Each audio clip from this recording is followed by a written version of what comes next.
गौरव प्रतीक जी, आप नाट्य कला में आपको महारत हासिल है सर। महेंद्र वर्मा जी,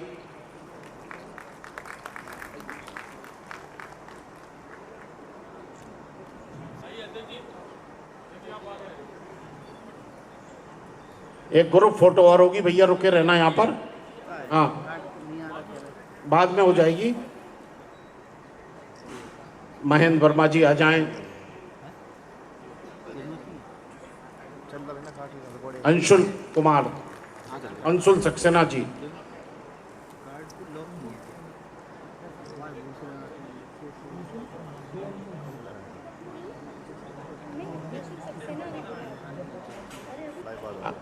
अतर सिंह करोसिया जी, श्री अतर सिंह करोसिया जी भी आ जाएं।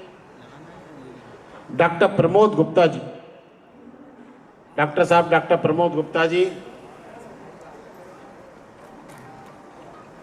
श्री आरिफ सहडोली जी, श्री मदन जी, इसके बाद राजू। हेलो, आरिफ मैं सहडोली अनुरोध करूंगा आदरणीय गिरीश चंद्र जी से कि आप मंच पर आए।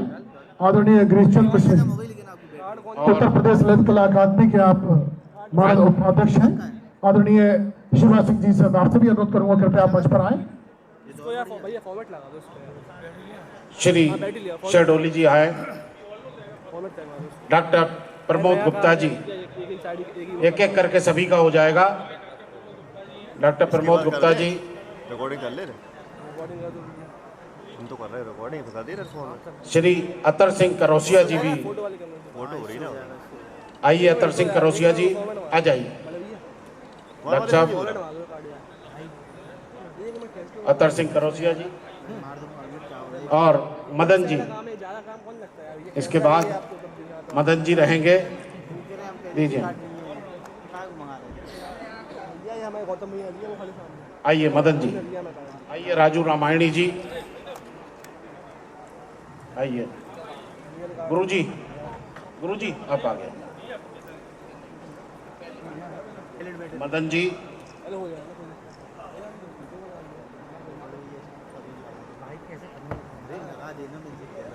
जी, और रविकांत गुप्ता जी, रविकांत दुबे जी, आदरणीय रविकांत दुबे जी,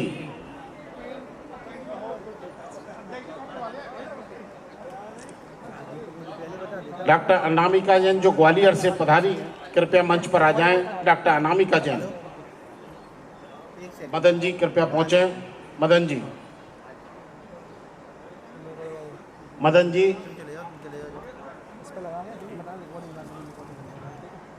अमन लखेरा जी, अमन लखेरा जी, डॉक्टर अनामिका जैन, आइए भाई साहब। इंजीनियर रविकांत दुबे जी,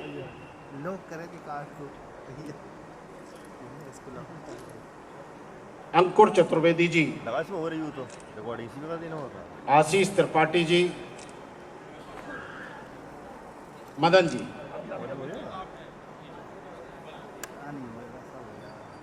जी जी,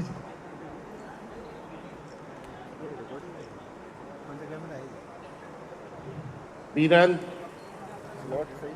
कुशवाहा जी, लोक गायन में रिपेयरिंग मांग रहा वो। आइए। Engineer Ravikant Dubey ji, engineer Ravikant Dubey ji, doctor साहब आइए। इसलिए कैमरे वन में लगा दी इसलिए।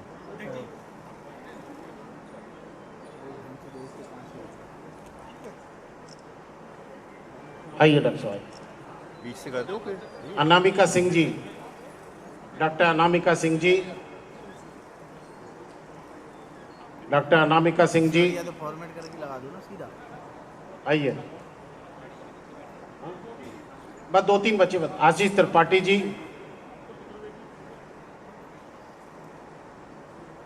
मूवमेंटो लाइए। दुष्यंत भाई, सर इनकी के कमिश्नर साहब के साथ फोटो हो जाएगी। गौतम साहब से भी अनुरोध है, पवन गौतम जी कृपया इन लोगों के साथ, कलाकारों का उत्साह वर्धन होगा आपके साथ।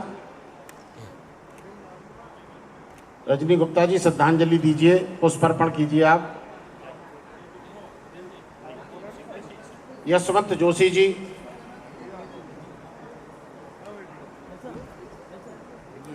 और मैं अमित जी आ जाइए मंच। बोल दिया। पंडित भगवत नारायण समाधिया जी, और मैं पूज्य माता जी को भी आमंत्रित करूंगा, आदरणीय पवन गौतम जी के पूज्य माता जी। जी कुशवाहा जी आइए, वीरेंद्र कुशवाहा जी, आशीष त्रिपाठी जी आइए, वीरेंद्र कुशवाहा जी आइए, वीरेंद्र राय साहब, आदरणीय भाई साहब मंच पर आ जाइए कृपया। पूज्य माता जी को भी मंच हाँ? अशोक गिरी जी मंच पर कृपया आकर सम्मान करें। श्वेता पारासर जी आप भी पुष्प अर्पित कर दीजिए, आइए। यशवंत कुशवाहा जी, जोशी जी, सरिता तिवारी जी, डॉक्टर ब्रजलता मिश्रा और यतीश अकिंचन जी, ये 3 लोग और बचे हैं। अब माता जी आ जाइए, अब ये माता जी से करा दीजिए। दुष्यंत भाई माता जी, हाँ समाधिया जी, माता जी को आ जाने दो पहले। साहित्य जगत से डॉक्टर ब्रजलता मिश्रा जी, जो कि केशव कुल से प्रभार से हैं, हमारे बीच में हैं डॉक्टर ब्रजलता मिश्रा जी। और यतीश अकिंचन, आइए माता जी, यतीश अकिंचन, उनका सम्मान लेने के लिए रवि कुशवाहा से मैं अनुरोध करूंगा। यतीश अकिंचन आज झांसी में नहीं है, अपने कारणों से उन्हें झांसी से बाहर जाना पड़ा। और आदरणीय समाधिया जी, इनको मम्मी इनको पहना दो सॉल, ये आपके द्वारा। हाँ, आदरणीय माता प्रसाद साक्य जी, वीरेंद्र भाई साहब से अनुरोध करूंगा कृपया आगे की तरफ आ जाए आप। 18 तारीख को समाधिया जी, आदरणीय समाधिया जी, वीरेंद्र राय साहब से अनुरोध करूंगा, गिरी साहब से, आदरणीय समाधिया जी को, समाधिया जी, वरिष्ठ रंगकर्मी माता प्रसाद साक्य चौरसिया जी, सरिता तिवारी जी, डॉक्टर ब्रजलता मिश्रा और यतीश अकिंचन जी, साथ ही साथ माता प्रसाद साक्य जी,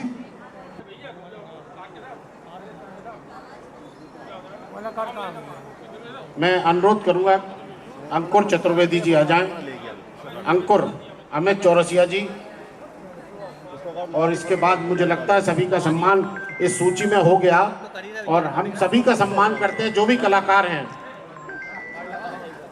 हाँ चौरसिया जी, इसके बाद अंकुर चतुर्वेदी जी, डॉक्टर ब्रजलता मिश्रा जी,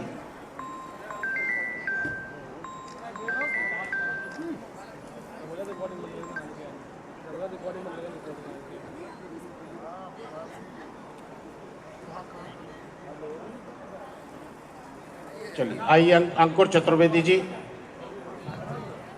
हाँ, हमारे बीच में पीडब्ल्यूडी विभाग से अधिशासी अभियंता AK सिंह जी उपस्थित हैं, आपका स्वागत है, अभिनंदन है। मम्मी आ जाइए, डॉक्टर ब्रजलता मिश्रा जी को पहना दीजिए, एक बुके दे दीजिए, मोमेंटो दे दीजिए प्लीज, मोमेंटो दे दीजिए। और ये सम्मान का क्रम लगभग पूरा, हम सभी का सम्मान करते हैं। यतीश अकिंचन और अंकुर चतुर्वेदी जी, बस 2 लोग बचे हैं। वीरेंद्र भाई साहब, यतीश अकिंचन के सम्मान के लिए रवि कुशवाहा आप मंच पर आ जाएं। अलग अलग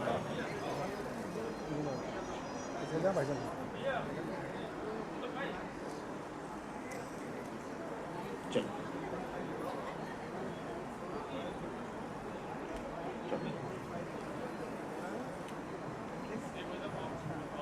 हाँ ये नहीं, ये यतीश अकिंचन की जगह ये सबका सम्मान हो गया। कृपया सभी लोग सम्मान की श्रृंखला के बाद मैं पुनः अनुरोध करूंगा भाई सुमित मिश्रा से, आदरणीय आप आए और आगे का मंच संभालें। हमारे भाई सुमित मिश्रा ओरछा से, और बहुत ही शीघ्र हमारे बीच में हिंदुस्तान के जाने माने आलोक श्रीवास्तव जी हमारे बीच में होंगे। सुमित मिश्रा जी से मैं अनुरोध करूंगा, कृपया मंच संभालें। मैंने कहा कि यह कार्यक्रम जिस परंपरा को प्रेषित है, समर्पित है, पूज्य बाबा योगेंद्र जी तुदीयाय कार्याय वद्दा कटी, हम परंपरा से निकले एक ऐसे प्रचारक थे जिन्होंने भारत की सांस्कृतिक चेतना को गांव-गांव से निकाल करके वैश्विक आयाम दिए। उसी परंपरा के एक श्रेष्ठ प्रचारक हमारे झांसी के महानगर के और हमारे विभाग प्रचारक आदरणीय भाई साहब का शुभागमन हुआ। एक बार करतल ध्वनि से हम भाई साहब का स्वागत करते हैं, आदर करते हैं, अभिनंदन करते हैं। और मैं इसी क्रम में आपसे निवेदन कर रहा था कि आलोक श्रीवास्तव जी हमारे बीच में पधार चुके हैं। यह बड़ी उपलब्धि नहीं है कि सारे पार्श्व गायकों ने उनके गीत गाए हैं। बड़ी उपलब्धि यह है कि जब कुंभ हुआ जिसमें जा रहे थे राम मंदिर, श्री राम मंदिर से आपके कर कमलों से वो होना है। मैं बहन महराज को भी प्रार्थना कर रहा हूं, वो भी मंच हम केवट की स्वागत करें। हमारे बीच में अर्पित दास जी महाराज भी हैं जो है सखी के हनुमान मंदिर से पधारे हैं। एक बार तालियां बजा करके हम उनका भी अभिनंदन करते हैं।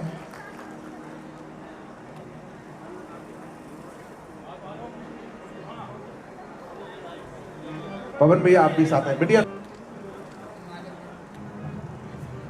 बहुत बहुत धन्यवाद।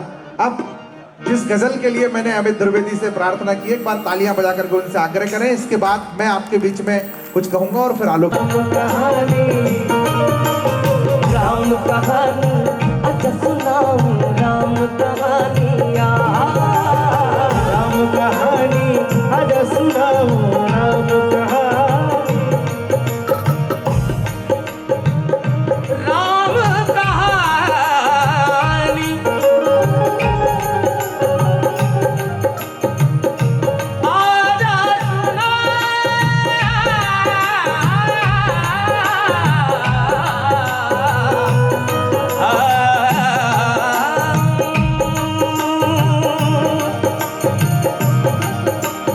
राम कहानी आज सुनाऊं, राम कहानी, राम कहानी आज सुनाऊं, राम कहानी।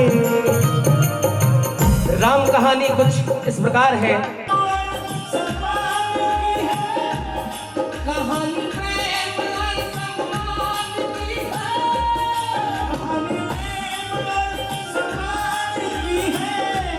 क्योंकि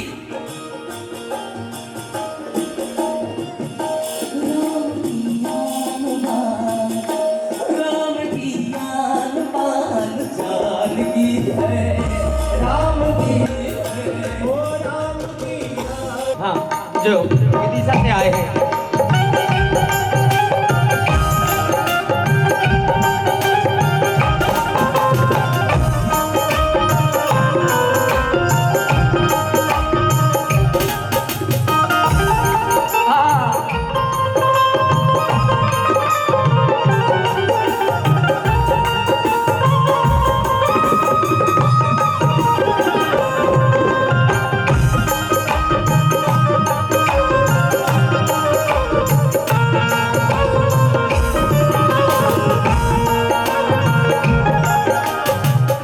कहानी कुछ इस प्रकार है। वाटिका में मिले नैनों से नैना, वाटिका में मिले नैनों से नैना, वाटिका। भगवान श्री राम और जानकी, माता जानकी वाटिका में मिले नैनों से नैना, वाटिका में मिले नैनों से नैना। नैना मिलते ही तनक कंकरी परत, नैन में परत नहीं है चैन।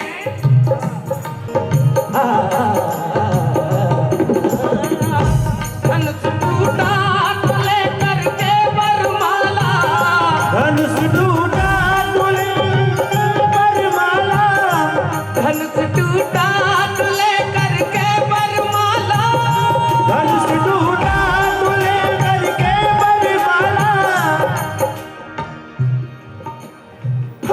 वरण करने को आई, वरण करने को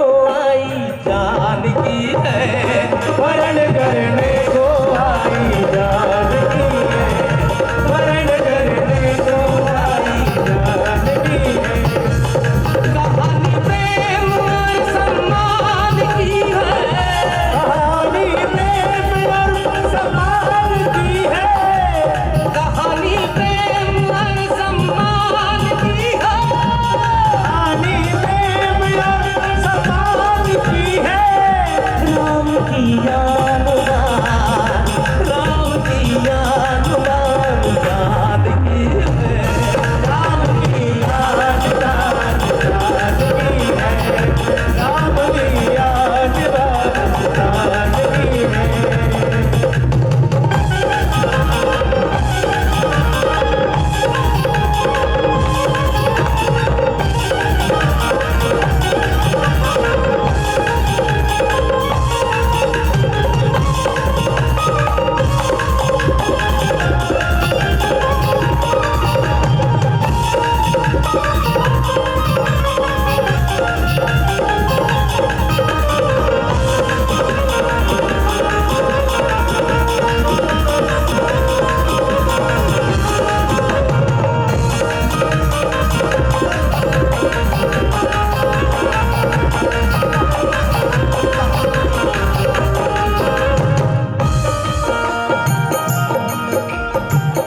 फिर क्या हुआ?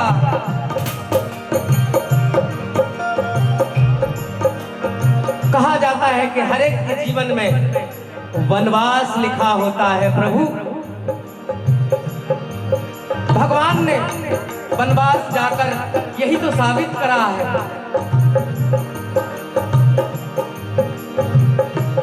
मिला वनवास था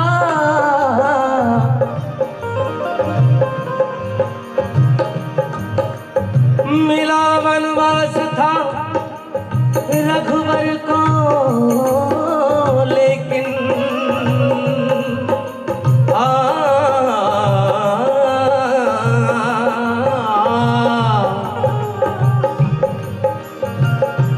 मिला वनवास था मिला वनवास था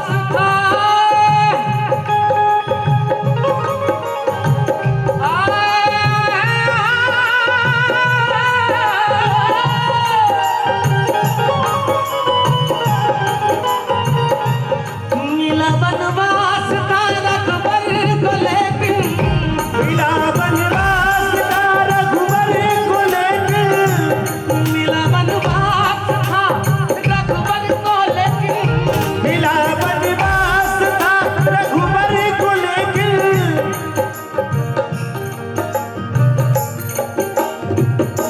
वन में संग संग भाई। देखिए इंसान पद से छोटा हो या बड़ा, पर एक उनके बीच में एक रिश्ता होता है पति और पत्नी का। कभी अगर विवाहित है तो भगवान श्री राम को वनवास मिला, पर मैया मिला वनवास था रघुवर को, लेकिन मिला वनवास था रघुवर को, लेकिन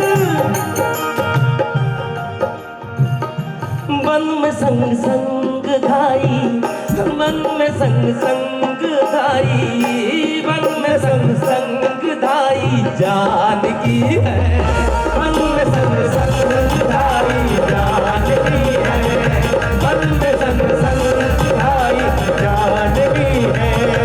कहानी प्रेम और सम्मान की, कहानी प्रेम और सम्मान की है। राम की याद राम की याद जानकी है, राम की याद जानकी है।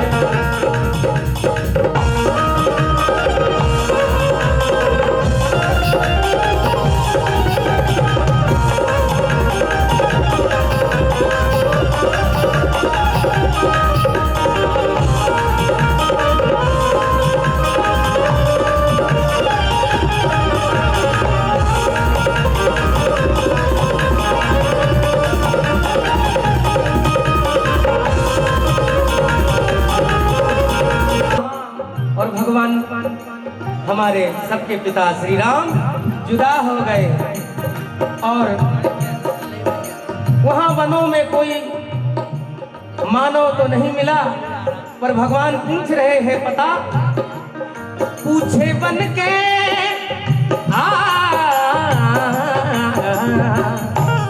पूछे बन के लता पताओं से, पूछे बन के लता पताओं से, पूछे बन के लता पताओं से, पूछे बन के लता पताओं से।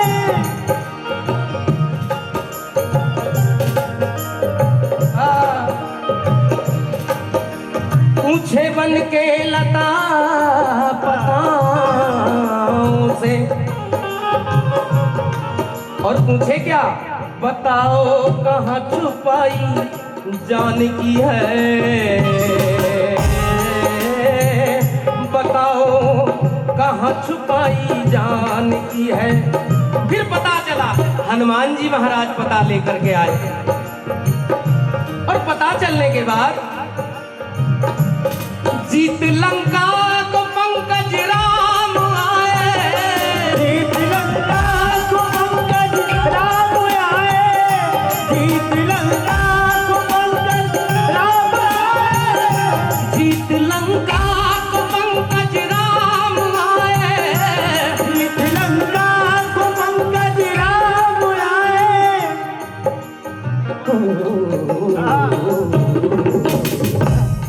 क्या बात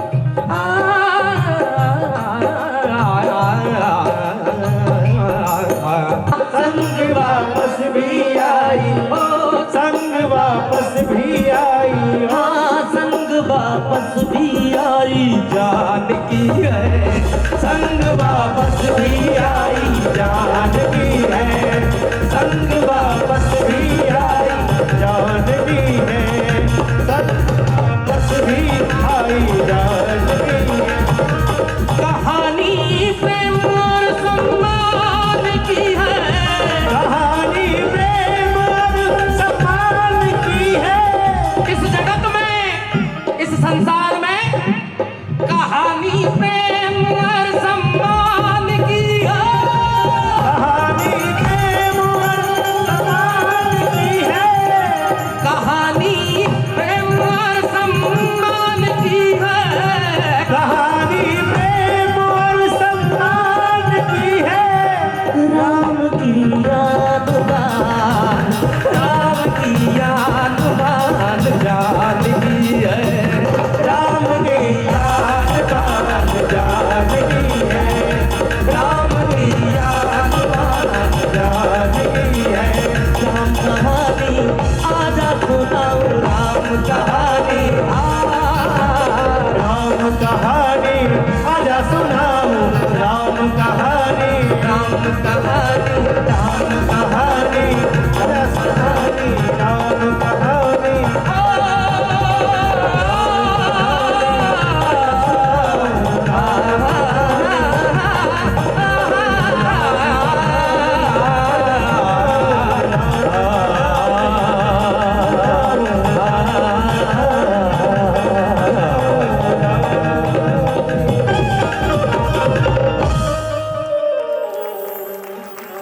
बागेश्वर धाम की कृपा दोनों भाई अमित ध्रुवे तक पहुंची है। इस बार जोरदार तालियां बजा करके उनका अभिनंदन करें। अभी कोई जाएगा नहीं, 2-4 मिनट बहुत महत्वपूर्ण है, इसलिए मैं आग्रह कर रहा हूं जो लोग जाने की व्यवस्था देख रहे हैं वो ना जाएं। असमय नहीं जाना चाहिए, असमय कोई चला जाता है तो कष्ट होता है, इसलिए अभी समय नहीं आया किसी के भी यहाँ से अभी जाने का। मैं आपसे आग्रह कर रहा हूँ, आप विराजमान होंगे। मैं आदरणीय जिलाध्यक्ष भारतीय जनता पार्टी महानगर सुधीर सिंह जी भाई साहब विराजमान हैं, उनसे आग्रह कर रहा हूं आप मंच पर आने का कष्ट करें। हमारे सखी के हनुमान मंदिर से एक युवा तेजस्वी भाई योगी अर्पित दास जी महाराज हमारे बीच में हैं, और अतुल शर्मा जी, उनसे आग्रह कर रहा हूं आदरणीय अतुल शर्मा जी से कि आप मंच पर आएं और भाई अमित ध्रुवे जी का पहली प्रस्तुति दी। हम सबके बड़े भाई, बुंदेलखंड की बहुत सुरीली आवाज, और मैं तो इनके लिए मैंने महासरस्वती भाई साहब से आग्रह करूंगा कि वो मंच पर आने का कष्ट करें। और हमारे बुंदेलखंड के बहुत लोकप्रिय भजन गायक, हम सबके बहुत आदरणीय और हृदय में विराजने वाले भाई पवन तिवारी जी का हम सब स्वागत करेंगे माननीय विभाग प्रचारक जी भाई साहब के कर कमलों से।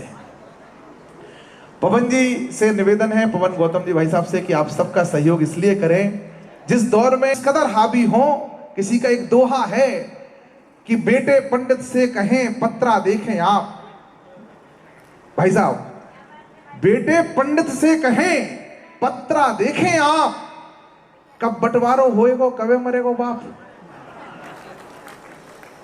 उस दौर में दिवंगत हो चुके अपने संस्कारों का परिचय है, वह उनके कृतित्व और व्यक्तित्व का परिचय। एक बार जोरदार तालियां बजा करके आप सब उनकी पूरी टीम का, संस्कार भारती का। कार्यक्रम का जो सबसे महत्वपूर्ण बिंदु है वह आज आदरणीय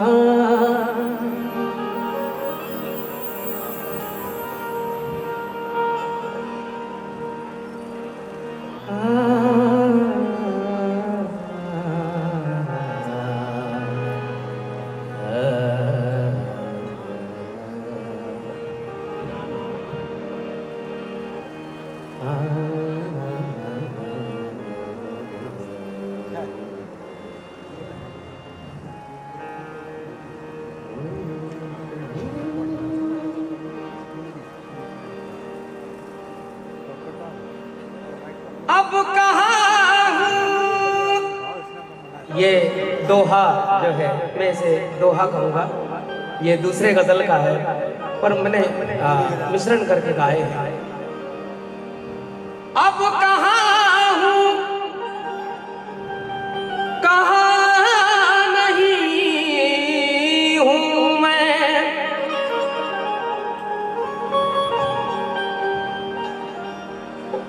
जिस जगह हूँ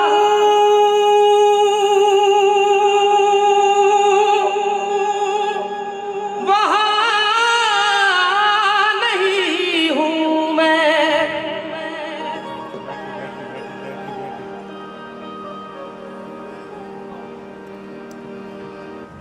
कौन आवाज़ दे रहा है मुझे,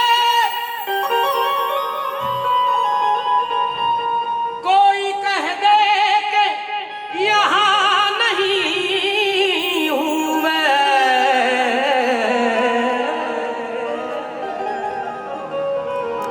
क्योंकि मैं हवा हूँ, कहाँ वतन मेरा, दास्त मेरा ना चमन मेरा, वर्ग गुल पर चराग सा क्या है, छू गया था जिसे दहन मेरा।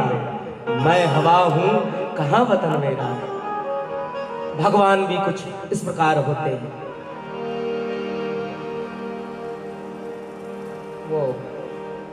वो बारिक कहाँ गया? बेटा उठो, कोरस माइक लो। बहुत अच्छा आवाज लगाता है। नहीं, खड़े हो जाओ। जय आदर्श, दोनों नहीं आ रही। हाँ, इतने देर में तो ट्रेन छूट जाएगी। मैं तो हवा हूँ किस तरह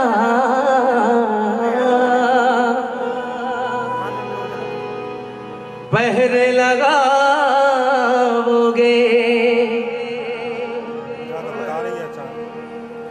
मैं तो मैं तो मैं तो मैं तो मैं तो मैं तो मैं तो मैं तो मैं तो मैं तो मैं तो मैं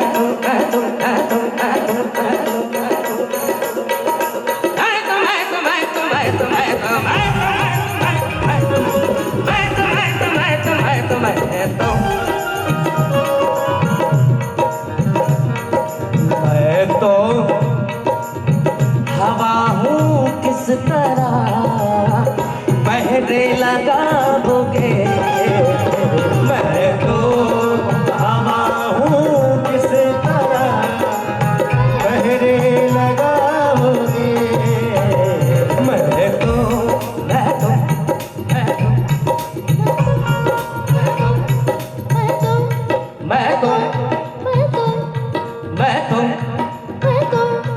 मैं तो मैं तो मैं तो मैं तो मैं तो मैं तो मैं तो मैं तो मैं तो हवा हूँ किस तरह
महसूस ही करोगे मुझे।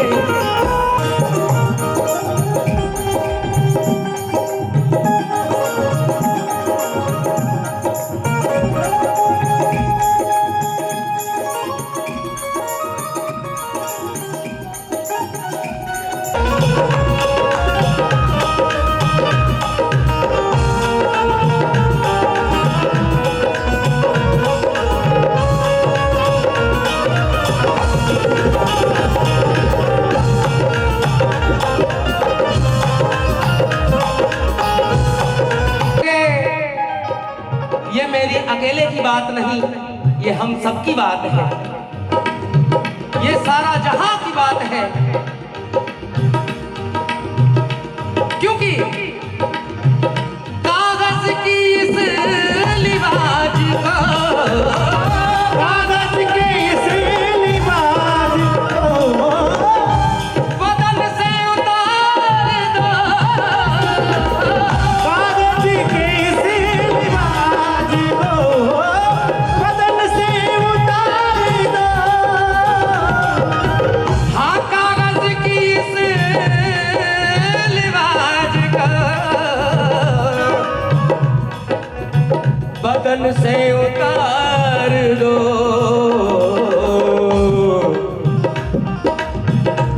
बारिश आने वाली है साहब, क्योंकि पानी पानी पानी पानी पानी पानी पानी पानी पानी पानी पानी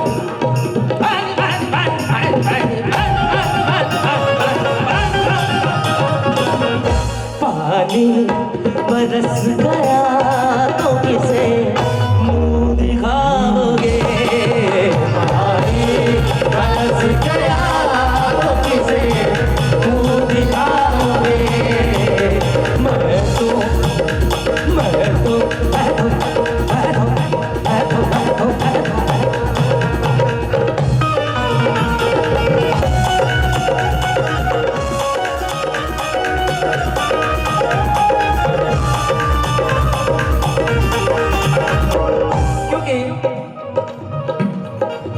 वक्त बचा नहीं, तो कुछ जल्दी में,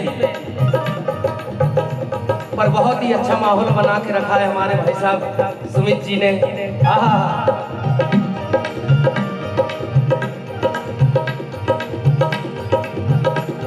हाँ, दुख क्यों किसी गरीब का, हंसते हो देख कर।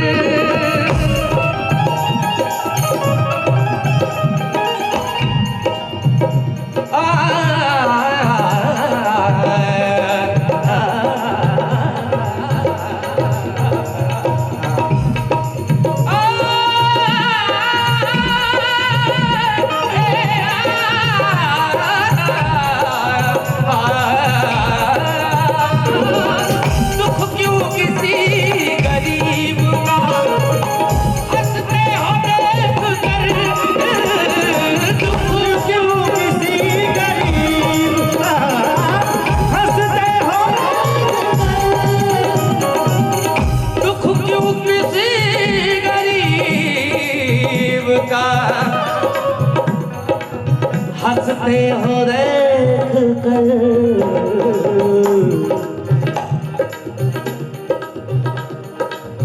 थोड़ी सी ये वीडियो जहां तक और ये कैमरा चलेगा, मेरा गांव तो जरूर जाएगा, है ना।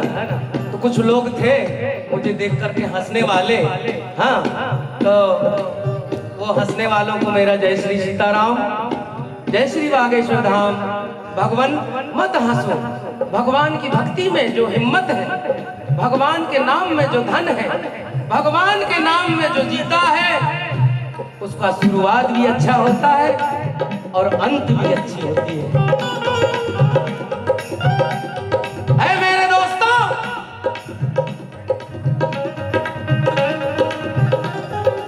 हंसते हो देख कर, दुख क्यों किसी गरीब का, हंसते हो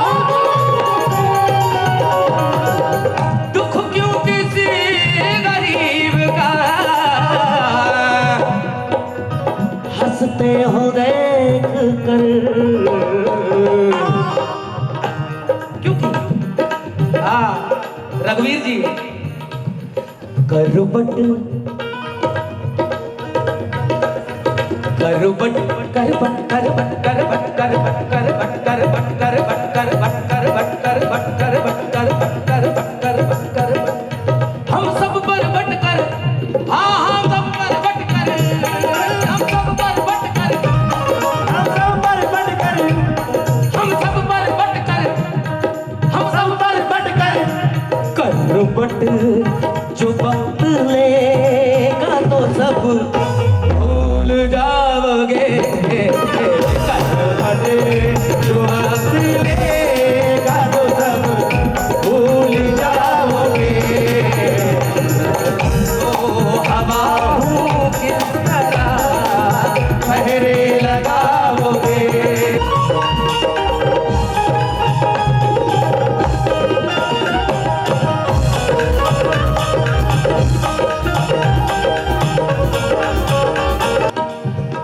मैं ना रहूँगा एक दिन,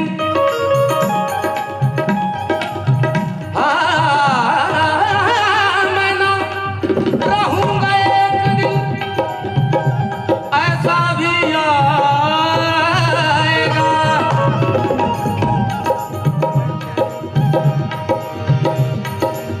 माँ तुझे प्रणाम, माँ तुझे प्रणाम,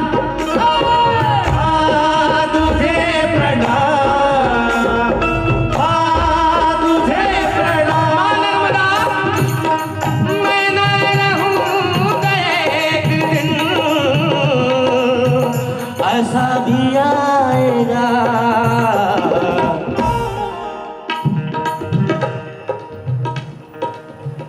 तस्वीर को गले से मेरी तुम लगाओगे, तस्वीर को गले से मेरी तुम लगाओगे, तस्वीर को गले से मेरी तुम लगाओगे।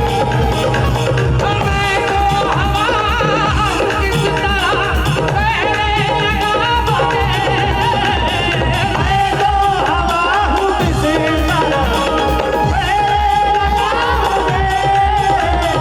मैं तो हवा किस तरह पहरे लगाओगे। महसूस ही करोगे मुझे झूला पाओगे। महसूस ही करोगे मुझे झूला पाओगे। झूला पाओगे, झूला पाओगे, झूला पाओगे, झूला पाओगे, झूला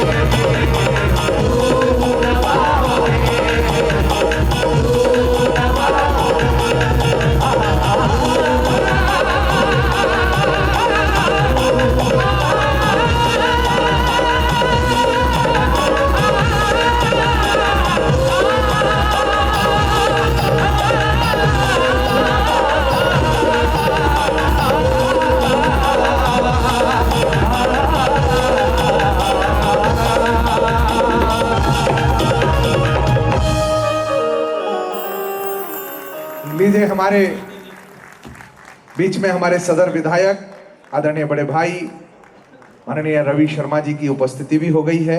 एक बार तालियां बजा करके हम उनका भी हम कलम के बेटे हैं, कैसे हम दिन को रात बोलेंगे।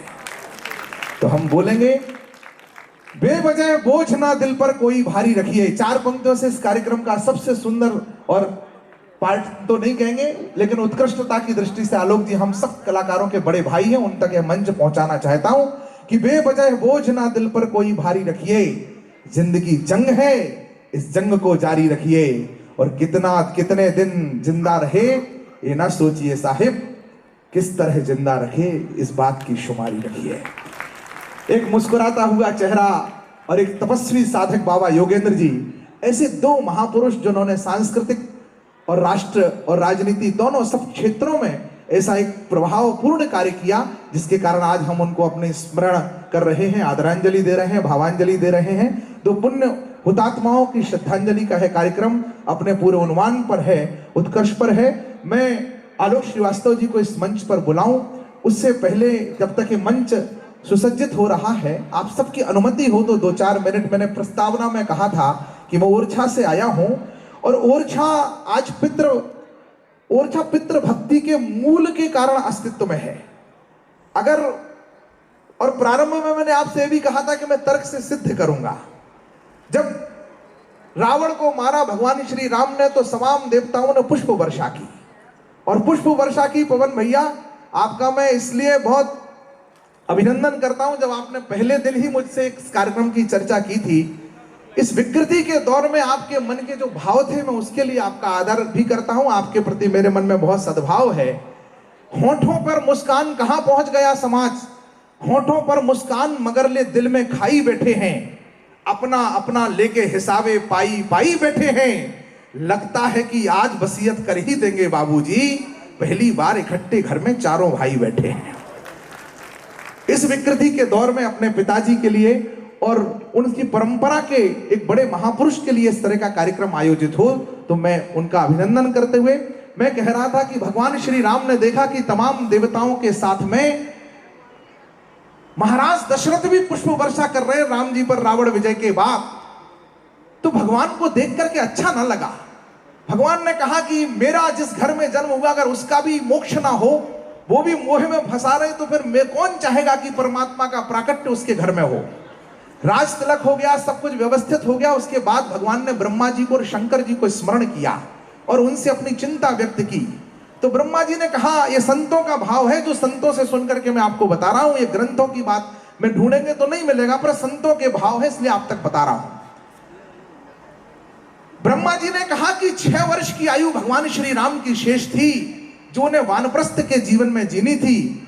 वो एक काम तो वो अधूरा है, और दूसरा उनकी एक अधूरी इच्छा है। हमारे यहाँ कहा जाता है कि आखिरी इच्छा तो सबकी पूरी की जाती है, क्योंकि आखिरी इच्छा अगर पूरी ना हो तो व्यक्ति का मोक्ष नहीं होता। अंतिम इच्छा को पूरा करने का हमारे यहाँ परंपरा है। बोले एक इनकी इच्छा थी कि आपका राज तिलक कर दें, ये आपका राज तिलक करना चाहते थे। दूसरी इच्छा भी इनकी अधूरी है, इस कारण से इनका मोक्ष नहीं हो पा रहा है। तो उन्होंने कहा उपाय क्या है? तो उन्होंने कहा उपाय यह है कि अगर ज्येष्ठ पुत्र अपने पिता की इच्छा को पूरा कर दे तो फिर उसका तर्पण हो जाएगा, मोक्ष हो जाएगा। तो उन्होंने कहा ठीक है। 6 वर्ष की आयु भगवान ने राजगद्दी संभालते हुए माता सीता से अलग होकर के भूमि शयन करके वानप्रस्थ की जीने की कोशिश की, ताकि अपने पिता की उस आयु को पूर्ण कर सकें। और उन्होंने कहा राज तिलक तो इस जन्म में संभव नहीं है, लेकिन फिर से देह मिलना संभव नहीं है, पर कलयुग में ओरछा नाम की नगरी के राजा महाराज मधुकर शाह है, और माताजी कौशल्या के रूप में जो माताजी हैं वह रानी कुंवर गणेशी की बाई के रूप में होंगे। वहां पर हम उनकी राजगद्दी को स्वीकार करके पिताजी की इस इच्छा को भी पूरा करेंगे। शायद इसीलिए बैठे जिनकी गोद में मोद मान विश्वेश, कौशल्या सानी भई रानी कुंवर गणेश, सर्वव्यापक राजा राम के 2 निवास हैं खास, दिवस ओरछा रहत है शयन अयोध्यावास। ऐसे राम राजा सरकार ओरछा में आकर के विराजमान हुए। बोले राम राजा सरकार की। तो ऐसे पितृ भक्ति की परंपरा वहां से चलती है, जो हमारे मन में आदर्श आते हैं। मैं कुछ कहूंगा तो समय हो जाएगा, बड़े महनीय लोग बैठे हैं, मैं संकोची स्वभाव का वक्ता हूं।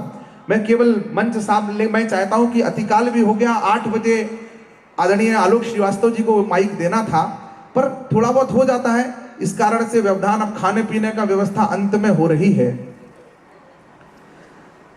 किसी ब्राह्मण की हत्या करनी हो तो आप कुछ उसे उल्टा सीधा मत करो, केवल उसके सामने खाओ पियो और उसे मत पूछो।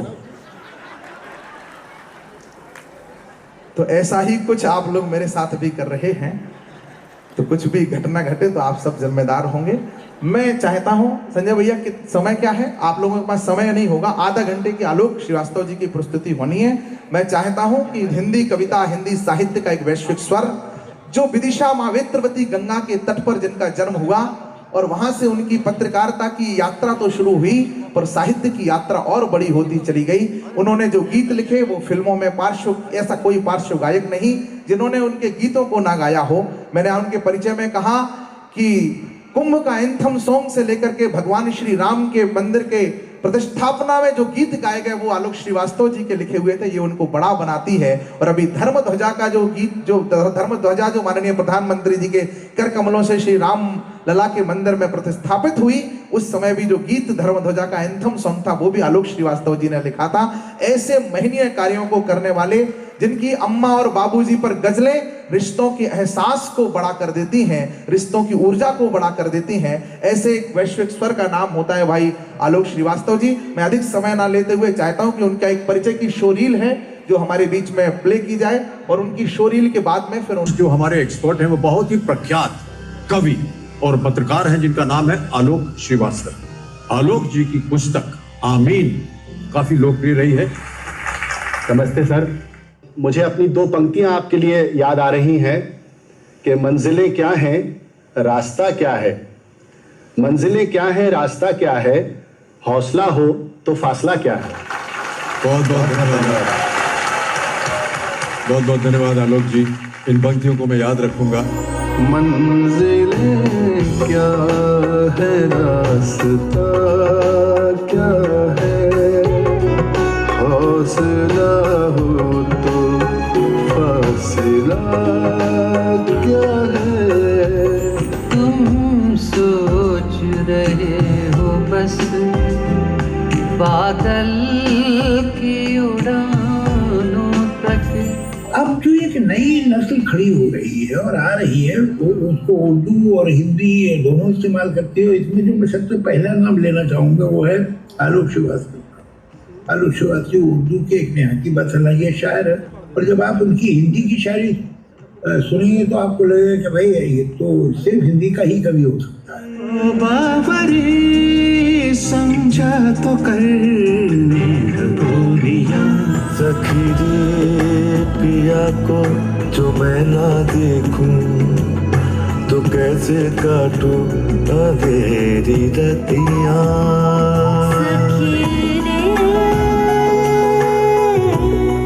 हुआ जब जब अकेला मैं, मुझे तू याद आई माँ। मेरा आसमां, मेरा आसमां, अभी इस जहां को पता नहीं मेरा आसमां। हर हर शिव शिव शंभु शंभु है, महाकुंभ है, महाकुंभ है, महाकुंभ है, महाकुंभ है। धाम त्रिवेणी शंभु शंभु है, महाकुंभ है, महाकुंभ है, महाकुंभ है, महाकुंभ है। राम का कोई पर्यायवाची नहीं, राम जैसे तो केवल प्रभु राम है। राम जैसे तो केवल प्रभु राम है। मैं बड़ा पसंद करता हूँ आलोक को, आलोक की तमाम गज़लों को, नज़्मों को, गीतों को, क्योंकि आलोक व्यक्तिनिष्ठ बात नहीं करते हैं। वो भले ही उनके अपने अनुभव की बात कर रहे हों, लेकिन जब उनकी कलम झरती है तो उसमें उनका अनुभव नहीं, सबका अनुभव हमें दिखाई देने लगता है। जटाओं से है जिनके जल प्रवाह, मात गंग का गले में जिनके सज रहा है हार विश्व जंग का। डमट डमट डमट डमरू कह रहा शिव शिवम, तरल अनल गगन पवन धरा धरा शिव शिवम।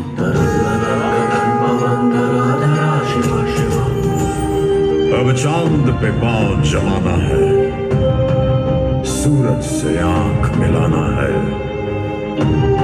एक नया सवेरा लाना है, संकल्प नया दोहराना है। न ठहरा था न ठहरा हूं, न ठहरा था न ठहरा हूं, मैं नए भारत का चेहरा हूं, मैं नए भारत का चेहरा हूं, मैं नए भारत का चेहरा हूं। लीजिए स्वागत करिए। सारी दुनिया का घर मुझ में, इस मिट्टी का आदर मुझ में, मैं देशभक्त भी गहरा हूं, मैं नए भारत का चेहरा हूं, मैं नए भारत। अब चांद पे पांव जमाना है, मिशन ऑफ न्यू इंडिया। अब चांद पे पांव जमाना है, सूरज से आंख मिलाना है, एक नया सवेरा लाना है, संकल्प नया दोहराना है।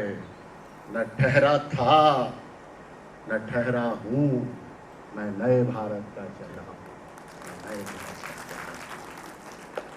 चेहरा। बाकी संस्कार जिसने उससे कहा, सुमित ने मुझसे कहा कि भैया अब आपके लिए समय बचा नहीं। तो मैंने कहा बेटा तुम बहुत छोटे हो, तुम्हें पता नहीं है जो डेजर्ट होता है वो मेन कोर्स से छोटा ही होता है। इसलिए मैंने राष्ट्र वंदना पहले की, क्योंकि ये राष्ट्र के को समर्पित दिशा भी है। एक ऐसी शख्सियत, भैया काई हम सोई बुंदेलखंड के आए, तुम हमें बंबई का समझ रहे का? ठीक करो जाए। राष्ट्र वंदना के बाद मेरे आराध्य देवादिदेव महादेव भगवान शिव शंकर ने भी जिन्हें पूजा, मर्यादा पुरुषोत्तम भगवान श्री राम, उनकी एक छोटी सी वंदना। इन दिनों मैं एक महानाट्य देश भर में, बल्कि अब तो विदेश में भी बहुत लोकप्रिय हो रहा है, उसके गीत लिखने का मुझे अवसर मिला। हमारे राम जो प्ले है, जिसमें मेरे बड़े भाई, हमारे देश के बुंदेलखंड के ख्यात गौरव आशुतोष राणा जी दशानंद रावण का किरदार निभा रहे हैं, उसका मैं एक छोटा सा राम गीत आपको सुना रहा हूँ। हालांकि मेरे मित्र और हमारे देश के बड़े गायक सोनू निगम जी ने उसे गाया है, आपने सुना होगा। पर चूंकि ये मंच इतना पवित्र है, इतना समृद्ध है, कि मेरा मन है कि आज मैं राष्ट्रभक्ति के बाद राम भक्ति प्रस्तुत करूं आप सबके समक्ष, और आप मुझे वो प्रोत्साहन दें जो बड़े भाई छोटों को देते हैं। आया नहीं अभी तक। जो विधाता स्वयं रच गए लोक में, जो विधाता स्वयं रच गए लोक में, घोर तम में भी है जो है आलोक में, जो समय से परे है परे काल से, जो समय से परे है परे काल से, जो जुड़ी है धरा नभ से पाताल से, जो कथानक नहीं है। दक्षिण के एक माननीय नेताजी ने कहा था कि राम और रामायण फिक्शन है।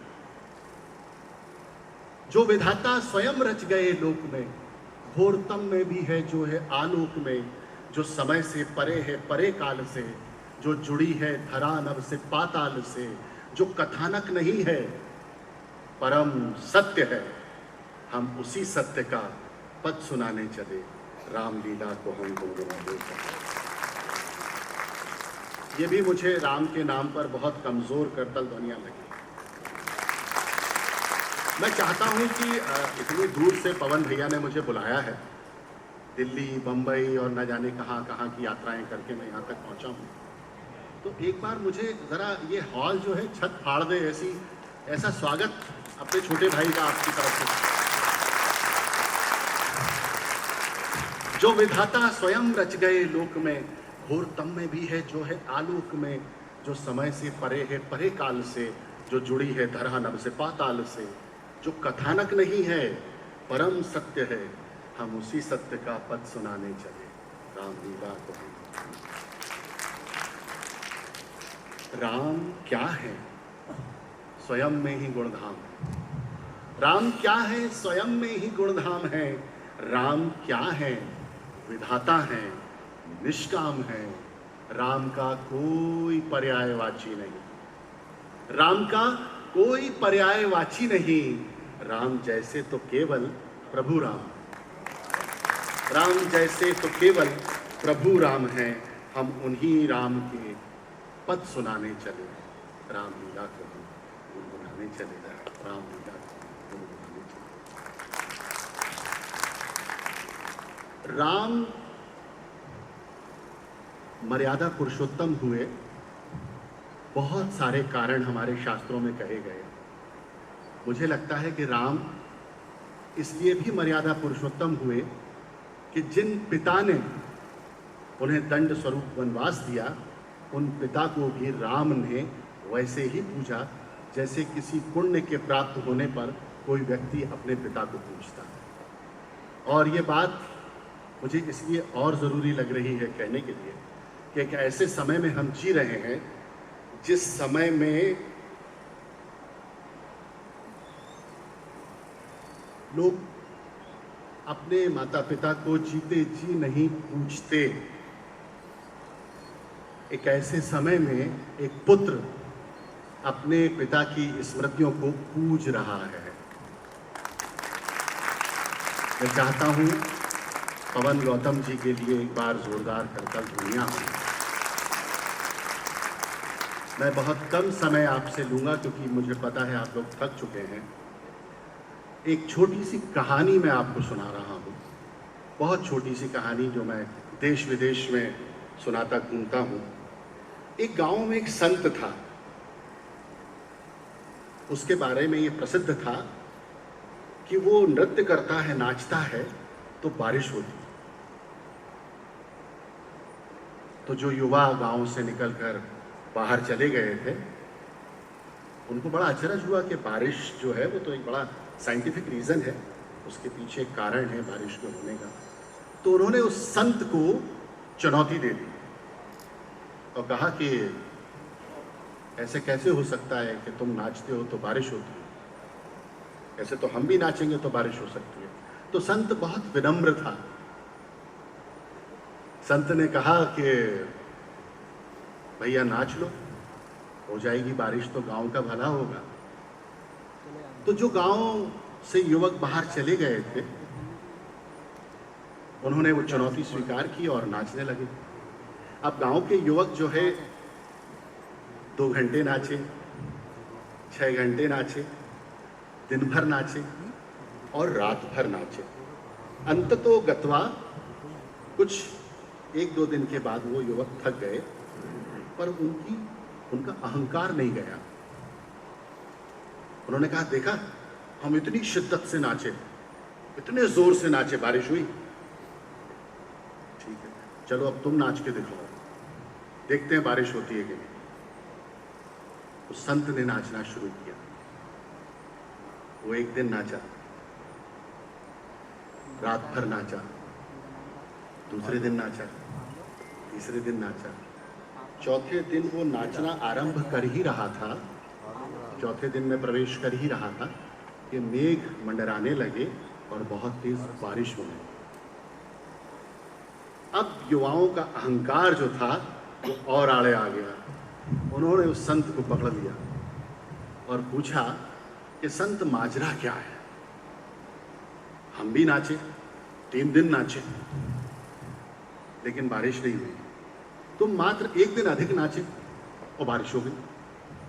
तो अब जो संत ने जवाब दिया, वो जवाब आज की शाम का खास है, और वो ये, उस संत ने कहा कि मैं जब तुम नाच रहे थे तो देख रहा था, तुम बारिश के लिए नाच रहे थे, लेकिन मैं बारिश होने तक नाचा।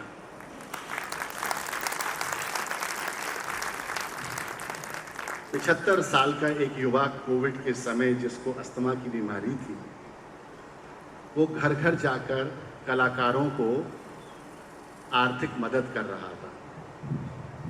जब मैंने जाना उसके बारे में, because I was working with आज तक न्यूज़ चैनल ऑलमोस्ट 1.5 डेकेड, तो जो चीज़ें मुझे पता चली मैं हतप्रभ रह गया। वो 75 साल का युवा जो अशक्त था, जो शरीर से पूरी तरह स्वस्थ नहीं था, वो संत की तरह नाच रहा था बारिश होने तक, और उनका नाम था आदरणीय धन्नूलाल जी गौतम। मैं आज उन्हीं की स्मृति के लिए यहाँ बुलाया गया हूँ अपने भाइयों के द्वारा। किसी संत ने बड़ी अच्छी बात एक कही थी कि जैसा बनना चाहते हो वैसा सोचो, जैसा बनना चाहते हो वैसा सोचो, क्योंकि तुम जैसा सोचते हो वैसे बन जाते हो। वो उस तरफ अग्रसर करते थे कि व्यक्ति परिष्कृत हो। मैं सीधे सीधे उनको समर्पित करते हुए अपनी कुछ पंक्तियां पढ़ रहा हूं। ये समय जो है इसकी धड़कन सुनाई नहीं देती है, लेकिन ये समय सब कुछ देख रहा होता है। और समय की तरह ही होते हैं हमारे बुजुर्ग, हमारे पिता, हमारी माता, जो सब देख रही होती है। कुछ वर्ष पहले मैंने एक एल्बम की थी, मेरे मित्र हैं सिंगर शान, उनके साथ। उसमें बड़ी अच्छी कविता पंक्ति थी। उसमें था कि ये सोचना गलत है कि तुम पर नजर नहीं, ये सोचना गलत है। यहाँ बहुत सारे साहित्यकार बैठे हैं, तो मुझे बताया गया, तो मुझे लगा कि ये पंक्ति मुझे ज़रूर सुनानी चाहिए। और ये एक पिता का भी परसेप्शन है, जो आपसे कहता नहीं है कि वो आपको देख रहा है, वो अपनी मसरूफियत में डूबा रहता है और आपको लगता है कि पिता का ध्यान हम पर नहीं है। ये सोचना गलत है कि तुम पर नजर नहीं, मसरूफ हम बहुत हैं मगर बेखबर नहीं। ये सोचना गलत है कि तुम पर नजर नहीं, मसरूफ हम बहुत हैं मगर बेखबर नहीं। संजय भैया मुझसे पूछ रहे थे कि भैया मैं आपके लंदन के शो देख रहा था, आपको स्वेटिंग बहुत होती है, पसीना बहुत आता है। तो मैंने संजय भैया से कहा कि भैया मैं पॉलिटिशियन नहीं हूँ ना, आम भारतीय हूँ, पसीने की कमाई खाता हूँ।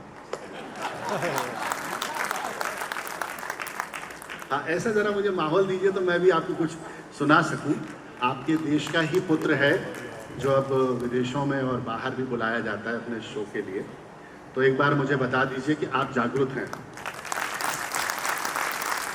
असली में होता क्या है कि हम जो होते हैं ना, हम बहुत बहुत देर से स्वीकार करते हैं अपने लोगों को। घर का जोगी जोगड़ा अन गाँव का सिद्ध। अब आप मेरा कोई लंदन का शो देख लेंगे या कोई बाहर का शो देख लेंगे तो आप लोग यार इसको सुन रहे थे, हम इसे तो हमने बिल्कुल तवज्जो नहीं दी। मैं आपको एक किस्सा सुनाता हूँ, बहुत छोटा सा, बड़ा प्यारा किस्सा है। मैं जिस चैनल का जिक्र किया उसमें पत्रकार था, तो मुझे मेरे चैनल के हेड ने कहा भैया कि यार तुम शायरी वायरी करते हो, ये गालिब की मज़ार पर बहुत इंक्रोचमेंट हो गया, बहुत अतिक्रमण हो गया, तो जाओ ज़रा एक डॉक्यूमेंट्री शूट कर लो। तो मैं अपना आज तक का जो बूम था वो लेकर और अपना कैमरा पर्सन लेके वहाँ चला गया। निज़ामुद्दीन में, दिल्ली में मैं रहता हूँ। तो देखा कि वहाँ पे बहुत सारा, अब देखिए ख़ास तौर से लेखक का और साहित्यकार का अपने शहर में क्या उसकी बेचारे की हैसियत होती है। तो जब मैं वहाँ पर शूट करवा रहा था तो एक बड़े बुजुर्ग, चांदीदार दाढ़ी उनकी इतनी लंबी, मौलाना, ऊपर तक पाजामा ऐसा करके, और वो डरते डरते मुझ तक आए। तो जैसे ही वो मुझ तक आए तो मैंने उनसे पूछा कि ये गालिब की मज़ार पर जो कुछ है ये सब आपने कर रखा है? तो बड़ी मासूमियत से बोले कि जी हाँ, सब हम ही ने कर रखा है, गालिब तो कुछ करके गए नहीं।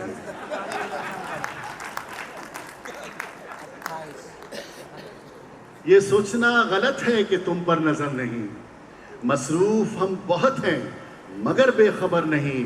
और अब तो खुद अपने खून ने भी साफ कह दिया। पवन भैया जैसे बहुत बिरले मिलेंगे आपको जो अपने पिता की स्मृति में इतना बड़ा आयोजन कर रहे हैं। जो समय की सच्चाई है वो मैं बता रहा हूँ, और अगर आप उससे सहमत हो तो मुझे बताइएगा। ये सोचना गलत है कि तुम पर नजर नहीं, मसरूफ हम बहुत हैं मगर बेखबर नहीं। अब तो खुद अपने खून ने भी साफ कह दिया, मैं आपका रहूंगा मगर उम्र भर नहीं, मैं आपका रहूंगा मगर उम्र भर नहीं। मंजिलें क्या हैं, रास्ता क्या है? हम जिंदगी में अक्सर निराश होते हैं, बहुत निराश होते हैं कभी कभी, लेकिन हमने कभी कुछ ऐसा भी कह दिया होता है, ऐसा भी कर दिया होता है कि जैसे कोई बड़ा फनकार गा देता है, जगजीत सिंह आवाज़ दे देते हैं, कभी पंकज उदास आवाज़ दे देते हैं। मंजिलें क्या हैं, रास्ता क्या है? मंजिलें क्या हैं, रास्ता क्या है? हौसला हो तो फासला क्या है? मैं कुछ ऐसी चीजें सुना रहा हूं क्योंकि मुझे कहा गया है कि यहाँ साहित्यकार बहुत बैठे हैं, तो मुझे बताते रहे कि यहाँ साहित्यकार बैठे हैं। मंजिलें क्या हैं, रास्ता क्या है? हौसला हो तो फासला क्या है? तुम हमारे करीब बैठे हो, तुम हमारे करीब बैठे हो, अब दवा कैसी, अब दुआ क्या? तुम हमारे करीब बैठे हो, अब दवा कैसी, अब दुआ क्या है, जब भी चाहेगा छीन लेगा वो, जब भी चाहेगा छीन लेगा वो, सब उसी का है, आपका क्या है? सब उसी का है, आपका क्या है? वो सजा देके दूर जा बैठा, वो सजा देके दूर जा बैठा, इससे पूछूं मेरी खता क्या है? किससे पूछूं मेरी खता क्या है? ये कविता मैंने आपको इसलिए सुनाई कि जगजीत जी के साथ बहुत काम करने का मौका मिला और मन बहुत व्यथित था कश्मीर के हालात को लेकर। तो एक रोज़ उन्होंने मुझसे कहा कि आलोक, मैं चाहता हूँ कि तुम कश्मीर पे कुछ कहो। तो मैंने ये सोचा कि मैं जर्नलिस्ट हूँ, शायद वो इसका परसेप्शन चाह रहे होंगे। बोले नहीं, वहाँ की सुंदरता पर, तो जो हमारा कश्मीर है, हमारा गर्व है, गौरव है, उस पर एक कविता मैंने कही थी जो जगजीत जी ने गाई थी। वो कविता की कुछ पंक्तियाँ मैं आप सबको समर्पित कर रहा हूँ। अगर आपको लगे कि हमारा कश्मीर इतना ही सुंदर है और अब सुंदर होता जा रहा है, तो ज़रा सा मुझे बताइएगा। पहाड़ों के जिस्मों पे बर्फीली चादर, चिनारों के पत्तों पे शबनम के बिस्तर, हंसी वादियों में महकती है केसर, कहीं झिलमिलाते हैं झीलों के जेवर, है कश्मीर धरती पे जन्नत का मंजर, है कश्मीर धरती पे जन्नत। वो कश्मीर जिस पर हर भारतीय को गर्व है। ये झीलों के सीनों से लिपटे शिकारे, ये वादी में हंसते हुए फूल सारे, ये झीलों के सीनों से लिपटे शिकारे, ये वादी में हंसते हुए फूल सारे, यकीनों से आगे हंसी ये नज़ारे, फरिश्ते उतर आए जैसे ज़मीं पर, है कश्मीर धरती पे जन्नत का मंजर। सुखन सूफियाना हुनर का खजाना, पहाड़ों से भजनों का रिश्ता पुराना। सुखन सूफियाना हुनर का खजाना, पहाड़ों से भजनों का रिश्ता पुराना, ये संतों शिवालों का है आशियाना, यहाँ मुस्कुराती है कुदरत भी आकर, है कश्मीर धरती पे जन्नत। एक पत्रकार की दृष्टि से भी कश्मीर को देखिए, एक भारतीय की दृष्टि से भी कश्मीर को देखिए। मगर कुछ दिनों से परेशान है, मगर कुछ दिनों से परेशान है ये, तबाही के मंजर से हैरान है ये, पहाड़ों में रहने लगी है खामोशी, चिनारों के पत्तों में है बदहवासी, न केसर में केसर की खुशबू रही है, न झीलों में रौनक बची है जरा सी, हर एक दिल उदासी में डूबा हुआ है, हर एक दिल यहाँ बस यही कह रहा है, संभालो संभालो फरिश्तों का ये घर, बचा लो ये जन्नत का मंजर, बचा लो ये जन्नत का मंजर।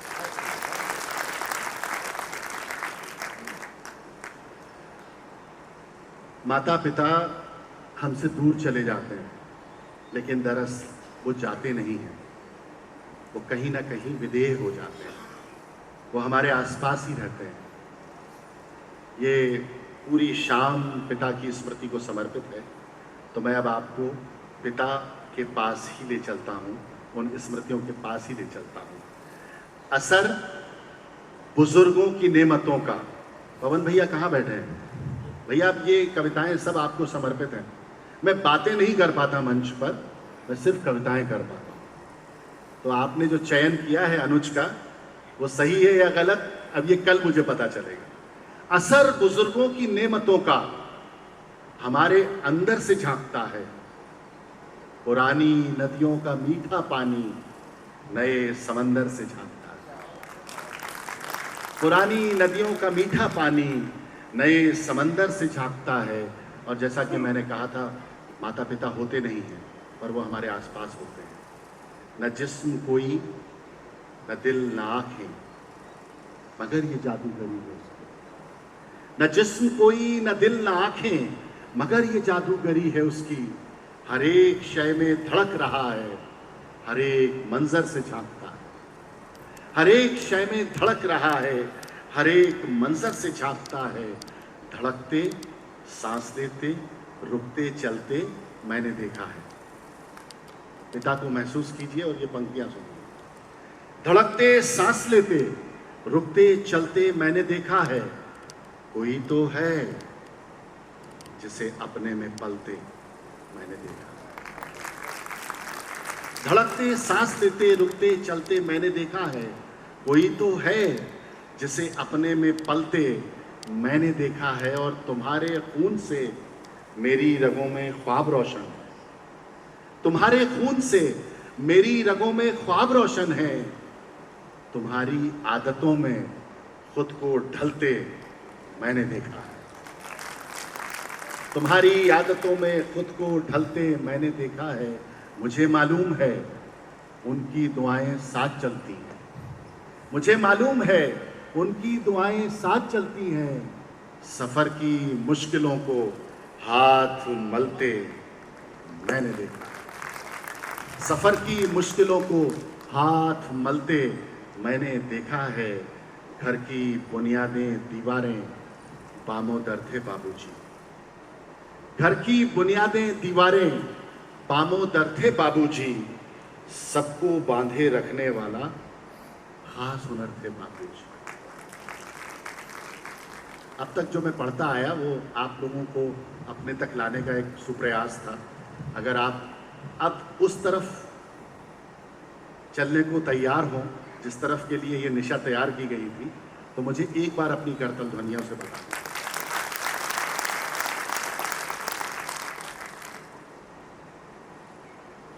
धड़कते सांस लेते रुकते चलते मैंने देखा है, कोई तो है जिसे अपने में पलते मैंने देखा है, तुम्हारे खून से मेरी रगों में ख्वाब रोशन है, तुम्हारी आदतों में खुद को ढलते मैंने देखा है। घर की बुनियादें दीवारें पामोदर थे बाबूजी, सबको बांधे रखने वाला खास हुनर थे बाबूजी।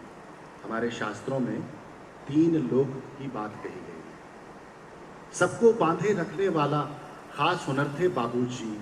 3 मोहल्लों में उन जैसी कद काठी का कोई न था। एक पुत्र के लिए पिता क्या होता है? 3 मोहल्लों में उन जैसी कद काठी का कोई न था, अच्छे खासे ऊंचे पूरे कद्दावर थे बाबूजी, अच्छे खासे ऊंचे पूरे कद्दावर थे बाबूजी। उनकी ही आवाज हमें हर सुबह जगाया करती थी, उनकी ही आवाज हमें हर सुबह जगाया करती थी। सारे घर का अनुशासन थे, सारा घर थे बाबूजी, सारे घर का अनुशासन थे, सारा घर थे बाबूजी। और जिन्होंने अपने पिता को पहले जाते देखा होगा वो इस पंक्तियों की संवेदना तक अवश्य पहुंचेंगे। 3 मोहल्लों में उन जैसी कद काठी का कोई न था, अच्छे खासे ऊंचे पूरे कद्दावर थे बाबूजी।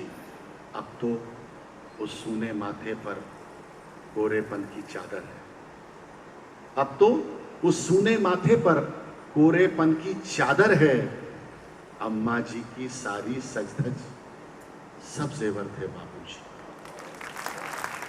अम्मा जी की सारी सजधज सब जेवर थे बाबूजी। भीतर से खालिस जज्बाती और ऊपर से ठेठ पिता, भीतर से खालिस जज्बाती और ऊपर से ठेठ पिता। अलग अनूठा अनबूझा सा एक तेवर थे बाबूजी, अलग अनूठा अनबूझा सा एक तेवर थे बाबूजी।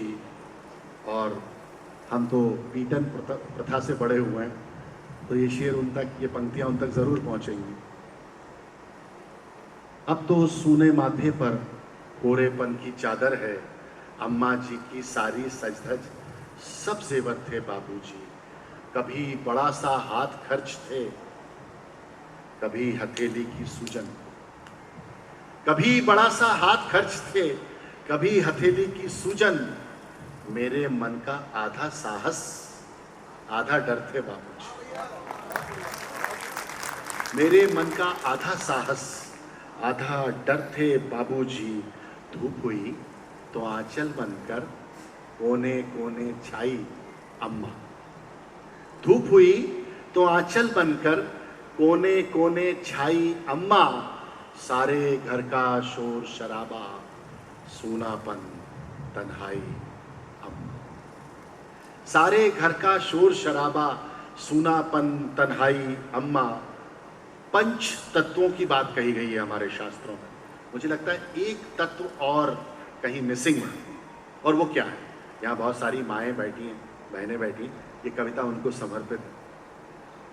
धूप हुई तो आंचल बनकर कोने कोने छाई अम्मा, सारे घर का शोर शराबा, सूनापन तन्हाई अम्मा। उसने खुद को खोकर मुझ में एक नया आकार लिया है। धरती, अंबर, आग, हवा, जल जैसी ही सच्चाई अम्मा। सारे रिश्ते जेठ दोपहरी, गर्म हवा, आतिश, अंगारे। सारे रिश्ते जेठ दोपहरी, गर्म हवा, आतिश, अंगारे। झरना, दरिया, झील, समुंदर, भीनी सी पुरवाई। और मैं अपने जीवन की सबसे कीमती 4 पंक्तियां झांसी को समर्पित कर रहा हूं। अब तक जितना आशीर्वाद आपने दिया है उससे 4 गुना आशीर्वाद मुझे इन 4 पंक्तियों पर चाहिए। उसने खुद को खोकर मुझ में एक नया आकार लिया है। धरती, अंबर, आग, हवा, जल जैसी ही सच्चाई अम्मा। घर में जीने रिश्ते मैंने लाखों बार उधड़ते देखे। घर में जीने रिश्ते मैंने लाखों बार उधड़ते देखे। चुपके चुपके कर देती है, जाने कब तुरपाई अम्मा। घर में जीने रिश्ते मैंने लाखों बार उधड़ते देखे। चुपके चुपके कर देती है, जाने कब तुरपाई अम्मा। और बाबूजी गुजरे, आपस में सब चीजें तकसीम हुई, बंटवारा हो गया। बाबूजी गुजरे, आपस में सब चीजें तकसीम हुई। तब मैं घर में सबसे छोटा था, मेरे हिस्से आई अम्मा। माँ और पिता ये समन्वय का दूसरा नाम होता है। और हमारी पूरी सनातन सभ्यता में बस अंत में आपके कुछ मिनट और लेकर एक ऐसी रचना आपके समक्ष प्रस्तुत करने जा रहा हूँ, जिसके लिए पवन गौतम भैया ने मुझे विशेष रूप से आदेशित किया हुआ है। और ये रचना देवादिदेव महादेव भगवान शिव शंकर की ऐसी पवित्र स्तुति है, जिसे जिस वक्त मैं आपके समक्ष खड़ा हूँ, लगभग 30 मिलियन लोग इसे देख चुके हैं यूट्यूब पर। और ये वो अमर स्तुति है जिसे दशानन रावण ने देवादिदेव महादेव भगवान शिव शंकर की को प्रसन्न करने के लिए कहा था कि जटाटवी गलज्ज्वला प्रवाह पावितस्थले गले विलंब लांबिकाम भुजंग तुंग मालिका। हमारे समय के बड़े अभिनेता और ख्यात साहित्यकार और मेरे बड़े भाई आशुतोष राणा जी ने ये आदेशित किया, ये उनका विचार था कि छोटे भाई, ये स्तुति जो है अपनी भाषा की कठिनाई के कारण हमारी पूरी परंपरा में घुल मिल नहीं पा रही है, तो इसका तुम थोड़ा हिंदी में सरल भावानुवाद करो। देवादिदेव महादेव आशुतोष का आदेश था। आशुतोष निमित्त बन रहे थे, इसीलिए शिव तांडव स्तोत्र हिंदी में आलोकित हो सका। उसी मीटर पर, उसी छंद पर, उसी पूरे के पूरे शब्द विन्यास पर हिंदी में कहने की चेष्टा की थी, जिसे आप सब ने और पूरी दुनिया ने जहाँ जहाँ भी शिव भक्त हैं पूरे संसार में, उन्होंने स्वीकार किया। मैं उसके कुछ छंद पढ़कर और आपसे आज्ञा लेता हूँ। जटाओं से है जिनके जल प्रवाह मात गंग का, जटाओं से है जिनके जल प्रवाह मात गंग का, गले में जिनके सज रहा है।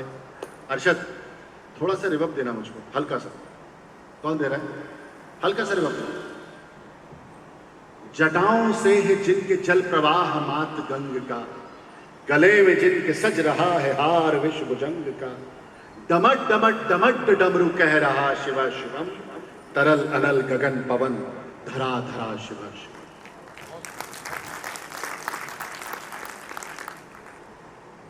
वे नंदनी के वंदनीय नंदनी स्वरूप है। वे नंदनी के वंदनीय नंदनी स्वरूप है। वे तीन लोक के पिता स्वरूप एक रूप है। कृपालु ऐसे हैं कि चित्त भज रहा शिव शिवम, तरल अनल गगन पवन धरा धरा शिव। इसके तो हर छंद पर करतल ध्वनियां आनी चाहिए।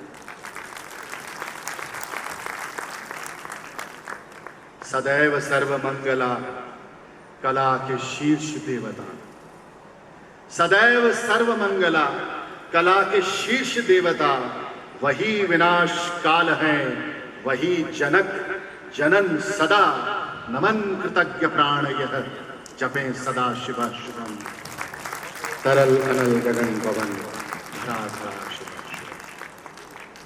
प्रचंड तांडव प्रभा स्वयं विलीन देखकर, प्रचंड तांडव प्रभा स्वयं विलीन देखकर, कि नृत्य देवता को नृत्य में प्रलीन देखकर, मृदंग मुग्ध भावना से कह उठा शिव शिवम, तरल अनल गगन पवन धरा धरा शिव शिव। हमारी संपूर्ण सनातन संस्कृति में, सभ्यता में शिव एकमात्र ऐसे देवता हैं जो एक लोटा जल से भी प्रसन्न हो जाते हैं। आलोक श्रद्धा पूर्वक अगर उन्हें बुलाएं और विराज दें तो आलोकेश्वर हो जाते हैं। पवन भैया हृदय से आवाज दें, स्थापित करें, पवनेश्वर हो जाएंगे। पीपल के नीचे रख दीजिए, पीपलेश्वर हो जाएंगे।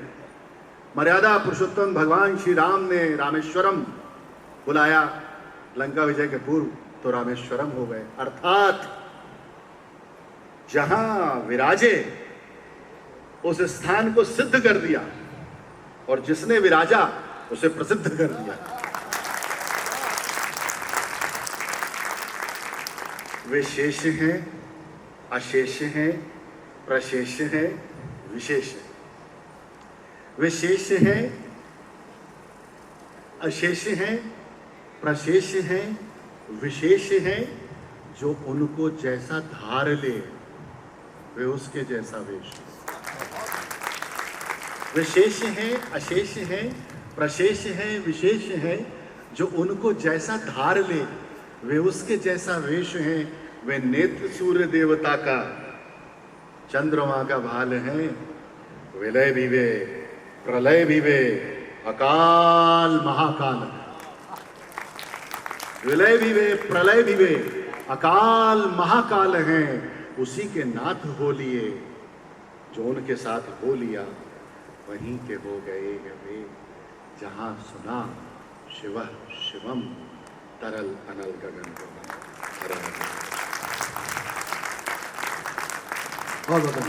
बोले नमः पार्वती पते हर हर महादेव शंभो। स्थान पर बैठे रहेंगे, 2 मिनट और आपका चाहिए हमें। मैं हमारे लोकप्रिय विधायक मेरे बड़े भाई माननीय रवि शर्मा जी से प्रार्थना कर रहा हूं, वो कृपा पूर्वक मंच पर आने की कृपा करें। बड़े भाई आदरणीय पवन गौतम जी से प्रार्थना कर रहा हूं, वो कृपा पूर्वक मंच पर आए। और हमारे बीच में उपस्थित आदरणीय आलोक श्रीवास्तव भैया का स्वागत, वंदन, अभिनंदन करें। हमारे बुंदेलखंड के कवि हैं प्रकाश पटरिया जी, उनकी पंक्ति है कि वह पोथी की पोथी है बेकार। भाई साहब आपसे भी प्रार्थना है, आप मंच पर आने की कृपा करें माननीय विभाग प्रचारक जी से। वह पोथी की पोथी है बेकार, जिसे सुनकर जुबान से कोरी वाह निकल आए। वह एक शब्द भी महाकाव्य से बढ़कर है, जिसको सुनकर भीतर से आह निकल आए। तो आदरणीय आलोक श्रीवास्तव जी ने वाह से आह तक की यात्रा करा दी। एक बार पूरा सदन जोरदार तालियां बजा दीजिए।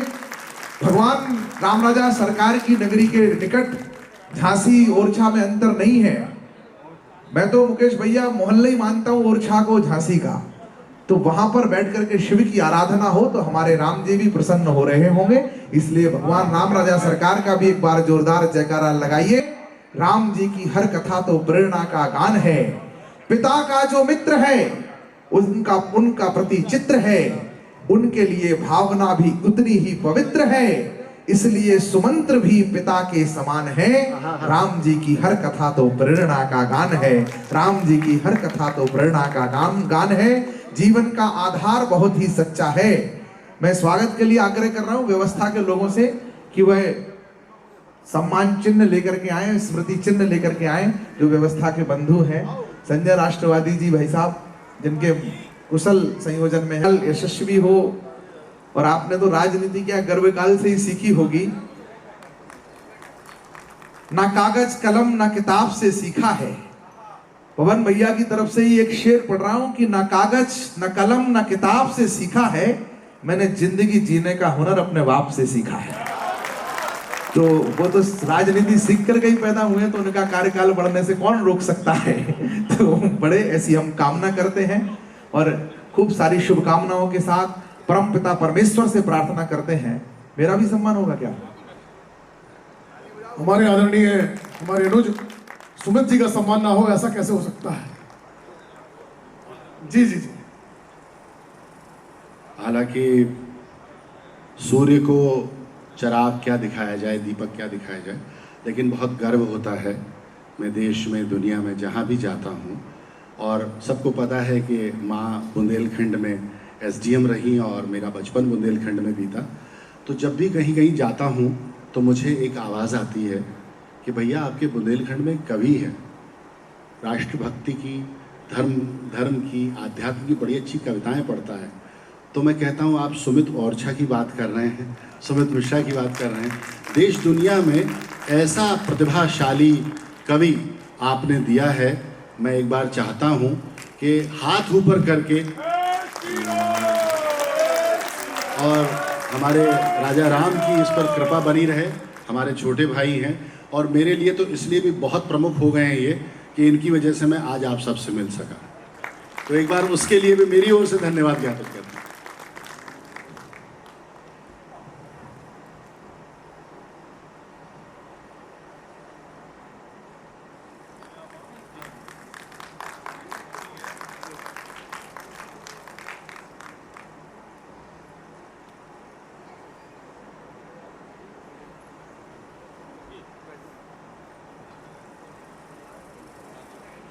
2 मिनट में आप लोगों से कुछ जाते जाते कहना चाहता हूं।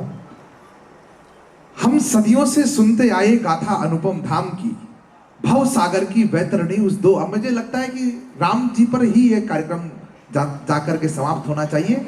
जो लोग लेट हो रहे हैं धीरे से निकल भी जाएंगे तो मैं रोकूंगा नहीं। जिनके पास 5 मिनट या 2 मिनट हैं वो बैठे रहें। एक बार तालियां बजाएं, मैं आपको कुछ गुनगुना करके मेरा भी क्रम पूरा हो जाएगा और आपको ये लगेगा कि जिसका सम्मान किया इतने बड़े बड़े लोगों ने वो वास्तव में था भी कि नहीं था। आलोक भैया ने बहुत अच्छा बोल दिया, जैसा मैंने उन्हें कहा था कि ऐसा ऐसा बोल देना वैसा वैसा उन्होंने बोल दिया। पर सो सब तब प्रताप रघुराई, नाथ न कछु मोरी प्रभुताई। मेरे रघुनाथ जी की कृपा है।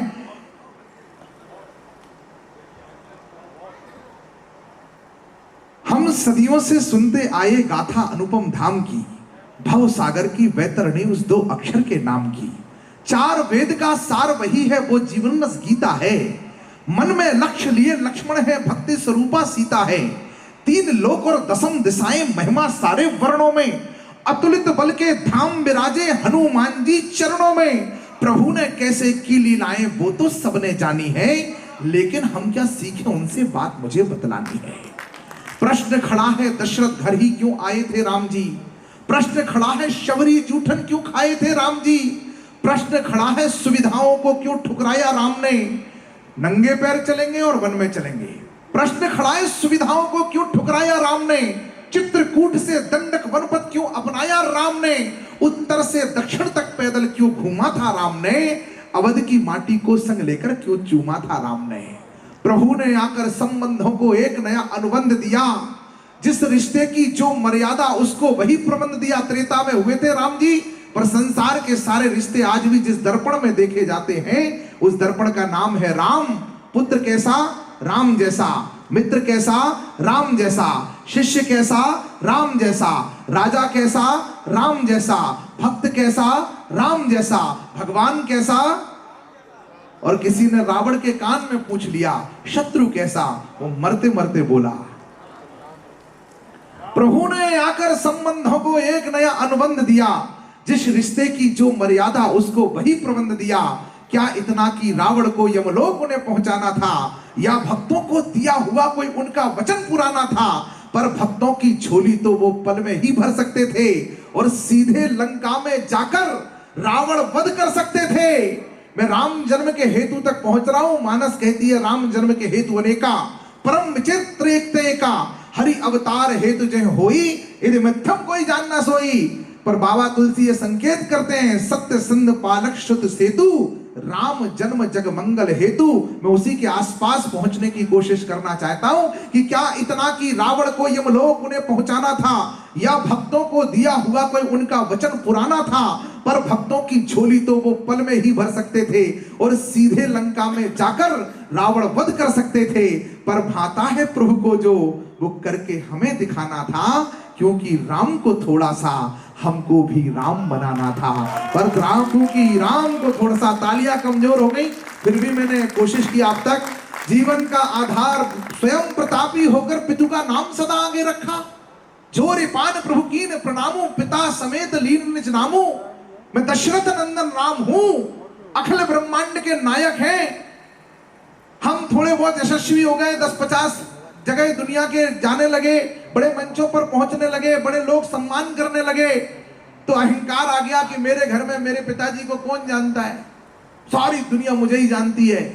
पर वो अखिल ब्रह्मांड के नायक हैं, अपना परिचय देते हैं, मैं दशरथ नंदन राम हूं, जो रिपान प्रभु कीन प्रणामो, पिता समेत लीन निज नामो। मानो राम जी आपको और हमको ये सिखा रहे हो कि आप कितने ही बड़े हो सकते हो, अपने आप से बड़े हो सकते हो, पर आप अपने बाप से बड़े नहीं हो सकते। क्योंकि जिस कुल में साक्षात नारायण पैदा हो गए, वह कुल आज भी रघुवंश के नाम से जाना जाता है, राम वंश के नाम से नहीं जाना जाता। मानो राम जी आपको और हमको ये सिखा के गए हैं कि जिस कुल वंश परंपरा में हमारा जन्म हुआ है, हम कितने ही महान हो जाएंगे, पर अपने वंश से, अपने कुल वंश से बड़े नहीं हो सकते हैं। ये कृतज्ञता राम जी हमें सिखाते हैं। इसलिए जो रिपान प्रभु कीन प्रणामो, स्वयं प्रतापी होकर पितु का नाम सदा आगे रखा, मान बढ़ाया कुल का पर अभिमान सदा त्यागे रखा, नैतिकता की कड़ी कसौटी सदा कसाए राम जी, सिर्फ हृदय में सिया बसाए सदा हमारे राम जी। रिपुओं को उत्तर देते थे सदा शस्त्र संधान से, पर अपनों को बहलाते थे मनुहारी मुस्कान से। धर्म अधर्म के पथ का क्या होता परिणाम बताना था, क्योंकि राम को थोड़ा सा हमको भी राम बनाना था। तो क्योंकि राम को मैंने पहली पंक्तियां सुना दी और अंत की पंक्तियां सुना दी, बीच में डॉट डॉट डॉट कर दिया, समय अतिकाल हो गया है, इसलिए अंतिम 4 पंक्तियां पढ़ना चाहता हूं कि इसीलिए हे राम के बेटो कर्म के पथ को अपनाओ। राम स्वयं है रूप धर्म का, धर्म के पथ को अपनाओ, वरना क्या होगा, ऐच्छिक है क्या, अनिवार्य है। अभी मध्य प्रदेश में एक बड़ी राजनीतिक घटना घटी है। लोगों को वो विमान में जा रहे थे, 62 लोग बैठ करके, रनवे से ही विमान लौट आया भाई साहब। कारण क्या, किसी की समझ में नहीं आ रहा, हो क्या कारण। मैंने कहा कुछ नहीं हुआ, जाको प्रभु दारुण दुख दीनी, ताकि मति पहले ही हर लीनी। मैं कारण बता दूं कि ये राजनीतिक घटना क्यों घट रहे हैं, समझ में किसी की नहीं आ रही। मैं कारण बता रहा हूं कि जीवन का, इसीलिए है राम के बेटो कर्म के पथ को अपनाओ। राम स्वयं है रूप धर्म का, धर्म के पथ को अपनाओ, वरना धर्म भी जीवन में फिर कष्ट भर देता है। जो धर्म नष्ट करता है उसको धर्म नष्ट कर देता है, जो धर्म नष्ट करता है उसको धर्म नष्ट कर देता है। उत्तर प्रदेश एक बड़े संग्राम की तरफ बढ़ रहा है, बड़े राजनीतिक कौशल युद्ध की तरफ बढ़ रहा है। मैं खुर्जा बुलंदशहर में था, अंतिम बात कह करके जा रहा हूं तो एक लड़के ने मुझसे पूछा, भैया मैं पहली बार वोट डालने जा रहा हूं, किसको वोट करूं। अब मैं कह देता इस पार्टी को वोट करो, तो कभी धर्म कभी को निष्पक्ष होना चाहिए, कभी धर्म खंडित हो जाता है। और मैं कह देता उस पार्टी को वोट करो, तो फिर मेरा धर्म ही खंडित हो जाता है, क्योंकि वो डेंगू मलेरिया कह रहे थे। तो मैंने बुद्धिमत्ता का प्रयोग किया, 4 पंक्तियां उसको इशारे से पढ़ी। आपसे भी कह रहा हूं, आप मुहाने पे खड़े इसलिए कह रहा हूं कि ऐसा करना भाई जिसमें मान तुम्हारा हो, सारा भारत जय बोले जयगान तुम्हारा हो, आने वाले वर्षों में तुम्हारे ही पास रहे जो भी अब तक प्लाट और मकान तुम्हारा हो। तो इतनी 32% तालियां वहां बजी, पर मैंने आपको प्रारंभ में कह दिया था मैं 100% तालियों से विदा होता हूं। तो मैंने 4 पंक्तियां और कही। कि भारत के गौरव गरिमा के ग्रंथ की रक्षा हो, धर्म सनातन की रक्षा, हर पंथ की रक्षा हो, दिग्वी रहे सुरक्षित और दिगंत की रक्षा हो, ऐसा बटन दबाना तुम की संत की रक्षा हो, ऐसा बटन दबाना तुम की संत की रक्षा हो। तो ऐसे ही करीब 72% तालियां फिर बजी, पर मैंने कहा मैं तो 100% तालियों में जाता हूं। तो मैंने भाई साहब 4 पंक्तियां फिर पढ़ी कि मठ मंदिर के, देखो यही 100% लोग ताली बजाएंगे। मठ मंदिर के शिखर नींव पाषाण की रक्षा हो, शिला लेख पर लिखे हर प्रमाण की रक्षा हो, दिव्य भव्य मंदिर के हर परिमाण की रक्षा हो, राम जन्मभूमि के नव निर्माण की रक्षा हो, राम जन्मभूमि के नव निर्माण की, राम जन्मभूमि के नव निर्माण की रक्षा हो, राम जन्मभूमि। तो और कम हो गई, फिर 4 पंक्तियां पढ़ता है। अब बजेंगी तालियां कि घर भी बने गरीब का, प्रतीक भाई, घर भी बने गरीब का, कुटिया की रक्षा हो, मंदिर तिलक कमंडल और चुटिया की रक्षा हो, खेत पर सोते किसान की खटिया की रक्षा हो, ऐसा बटन दबाना की बिटिया की रक्षा हो, ऐसा बटन दबाना की बिटिया की रक्षा हो। ये रीबॉक की टी शर्ट पहन करके बैठे भाई साहब, अगर आपने और 4 बजा दी होती तो मुझे 4 पंक्तियां और नहीं करना, पर वादा तो 100% का है, इसलिए मैं कह के जा रहा हूं। अब जो नहीं बजाएगा उसको मैं नहीं बजवा सकता, उससे तो साक्षात कल की अवतार लेकर के भगवान ही आएंगे और वो ही कहेंगे कि बेटा उस दिन स्वर्गीय धन्नूलाल गौतम जी की स्मृति के जो कार्यक्रम में कवि आया था उसकी बात मान ली होती तो मुझे अवतार लेकर के नहीं आना पड़ता। बाद सभी 56 इंच की छाती लगेगी कहने के लिए और सुनने के लिए, जिनके पास हो वो मेरे साथ आए, किसी की याद ना आए ख्याल बट जाए, कोशिश करो ये कयामत भरी रात कट जाए, हम आईने हैं दिखाएंगे दाग चेहरों के, जिसे खराब लगे वो सामने से हट जाए, बाद सभी मिट जाए, हर विवाद से रक्षा हो, बात बात में दंगे और उत्पात से रक्षा हो, बरसों फंसा रहा जिसमें उस फसाद से रक्षा हो, ऐसा बटन दबाना की जिहाद से रक्षा हो। तालियां कमजोर है आपकी, बोलिए नमः पार्वती पते हर हर महादेव। डॉक्टर धन्नूलाल गौतम जी, उनकी पुण्यतिथि पर आज इस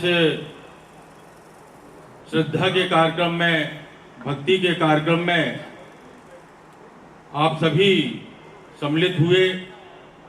मैं धन्यवाद देना चाहता हूं आलोक श्रीवास्तव जी का कि उन्होंने अपने व्यस्ततम समय में से समय निकालते हुए इस श्रद्धांजलि कार्यक्रम में अपना समय दिया। मैं डबल धन्यवाद देता हूं सुमित भैया का कि वास्तव में सुमित भैया ने इस कार्यक्रम में एक परिवार की तरह, एक भाई की तरह संचालन का भी हिस्सा निभाया, साथ ही साथ अपने काव्य पाठ से एक ओज कवि के रूप में जाने जाते हैं, ऐसे हमारे छोटे भाई सुमित मिश्रा जी और पंडित पवन तिवारी जी, जिनके भजनों का भी सभी ने आनंद लिया, उनका भी धन्यवाद करता हूं।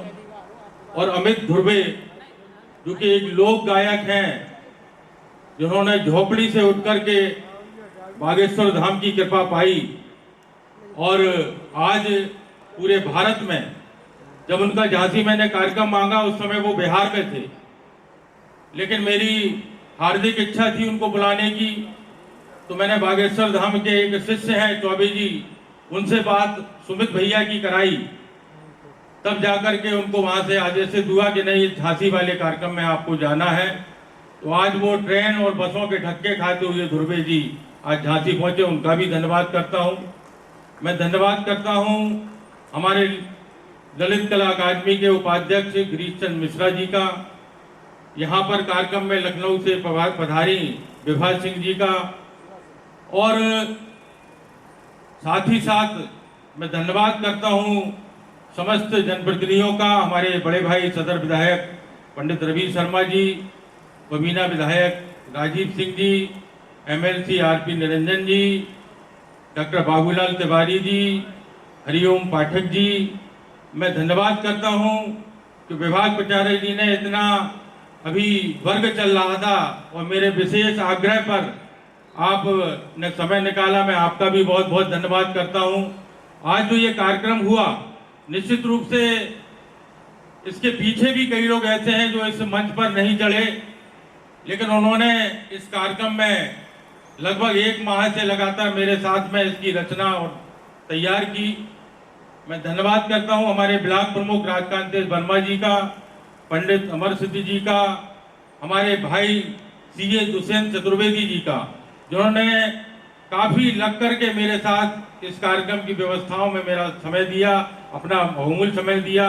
मैं धन्यवाद देता हूं जितेंद्र तिवारी जी का, मैं धन्यवाद देता हूं संजय पटवारी भैया का, मैं धन्यवाद देता हूं संतोष साहू जी का, धन्यवाद देता हूं मनकानी जी का, धन्यवाद देता हूं अपने भाई नवीन आनंद का, और ऐसे तमाम ऐसे अदृश्य नाम हैं जो लगातार इस कार्यक्रम की रचना के लिए दिन रात मोटरसाइकिल से धूप में गर्मी में भागते रहे। ऐसे हमारे भाई संजय राष्ट्रवादी जी का, कि जिन्होंने वास्तव में इस कार्यक्रम में संस्कार भारती की पूरी मेहनत करके संस्कार भारती के एक परिवार में आपने कार्ड पहुंचाया और संस्कार भारती के यहाँ समस्त सदस्यों को यहाँ पर आमंत्रित किया। निश्चित रूप से मैं धन्यवाद करता हूँ झांसी की देवतुल्य जनता का, और यहाँ पर जो मातृशक्ति बैठी है उनका भी धन्यवाद करता हूँ कि इस भावपूर्ण कार्यक्रम में आप सभी ने यहाँ पर अपनी गरिमामयी उपस्थिति प्रदान करके हमारे परिवार को संबल प्रदान किया है। जय हिंद, जय भारत, जय श्री राम। अगर किसी का मैं नाम भूल रहा हूँ, इस कार्यक्रम को सजाने संवारने में हमारे सौरभ मिश्रा जी का, उनका भी बहुत बहुत धन्यवाद देता हूँ। विजय लाहौरी जी, जिन्होंने वास्तव में इस पूरे हॉल की सफाई में अपना विशेष योगदान दिया, यहाँ पर लग करके पूरे हॉल को साफ सुथरा करा। मैं सबका पुनः धन्यवाद करता हूँ, और कोई नाम अगर छूट रहा है तो उससे मैं माफी चाहता हूँ। जय हिंद, जय भारत।